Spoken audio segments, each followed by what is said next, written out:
Hey guys, welcome back to the channel. I'm Callie and today I'm doing a little bit of a different video and I'm going through my entire 2020 statistics. I am a big statistics person. I run a lot of different tags when I categorize my books. I'm very meticulous on how I categorize my books so that I can easily get these statistics. So I figured I would share a little bit on how I do that with you guys. So for one, I use an app called Notion that I really like, and if I can I'll put like a little screen video on here, but basically I just have everything categorized, and when I start a new book I fill out the little thing within Notion and I catalog everything that I read throughout the year through this app. It's where I also keep all of my reviews and a lot of my more like spoilery thoughts that I won't post in like Goodreads reviews or any other public reviews so that I don't spoil people. So I use that, and typically I also use a reading journal all the time. I use the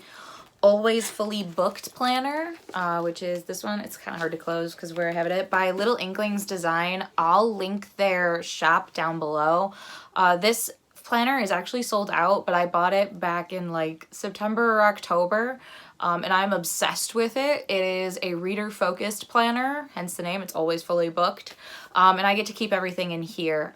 Typically I just used a normal planner. I used an Erin Condren for a little bit. I bullet journaled, which I found out wasn't really my style, but yeah, so those are the main two things that I currently use. So I'm gonna go through a little bit of my statistics, and then I also found a really exciting app that actually gives you different charting for your reading, so I'll go through that later as well.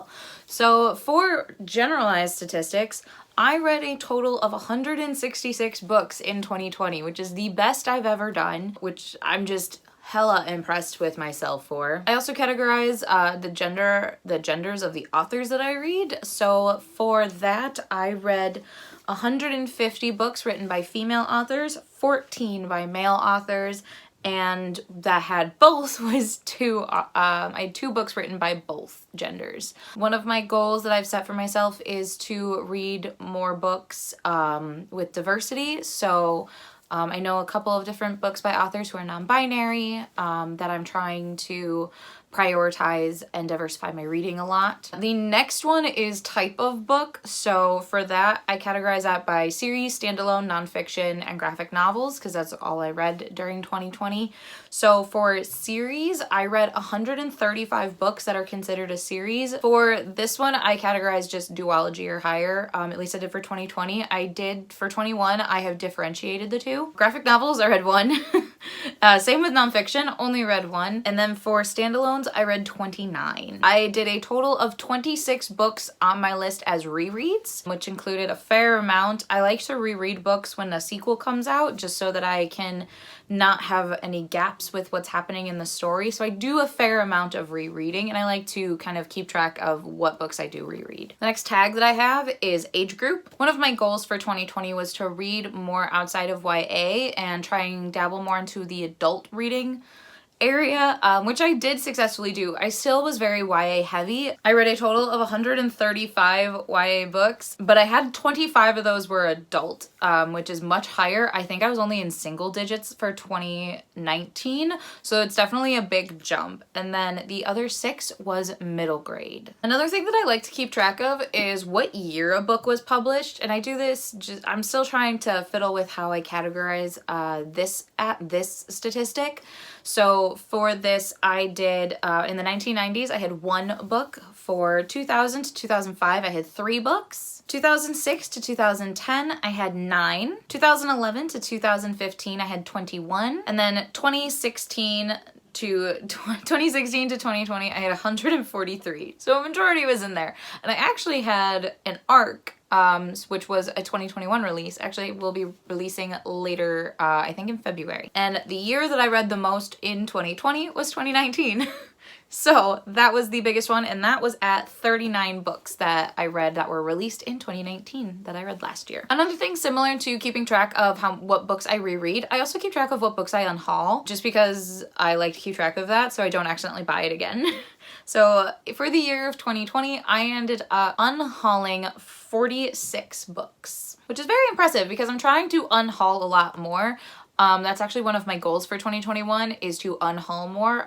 For unhauling, I typically either sell them on Facebook if they're a special edition or signed, something of that nature. But typically I give to half price books just because you get a little bit of money back, and I always feel better rehoming books. So those are typically the two things that I'll do. And the last statistic that I keep track of is my rating system to kind of see where I fall with how I rate things. So for 2020, for 5-star reads, I had 33. 4.5, I had 25. For 4 stars, I had 54. 3.5 stars at 9. 3 stars at 33. 2.5 at 7. 2 at 5. And then I DNF'd a total of 12 books this year. So I don't include my the books I DNF in any other statistic except this one. I don't include it in books read because I didn't read it, obviously. I DNF'd it, I did not finish it. So I don't include it in any of my other statistics. So those are more the hard numbers. There is an app that I found, and this isn't sponsored in any way. This is just something I found that is really neat, and I'm still playing with it. Plus, this website and app is still in beta, which just means it's still going through testing, it's still getting a lot of feedback and all of that. So this is called the Story Graph, and I'll link it down below. So this app is called the Story Graph, and they do have an app-ish version that I've been able to get, and I really like it because what it does is it takes all of the books which you can import from Goodreads, and it will show you all of your statistics you can pick it. What I like, this is by moods, so I find that I like more adventurous, mysterious, and dark books, and I don't read a ton of hopeful, relaxing books apparently, as I have learned from this. I really like how it categorizes it. Next is pace, which this isn't something that I ever thought about, but apparently it's very even. I don't care about the pace of a book. This was so even. I assumed I would like fast-paced books, but no. Then we have page number. I thought I'd be in the 500 plus category, but mainly I read 300 to 499 page books, which is still pretty high. And then the fiction versus nonfiction, we all know how that one was gonna turn out. I don't read a ton of nonfiction.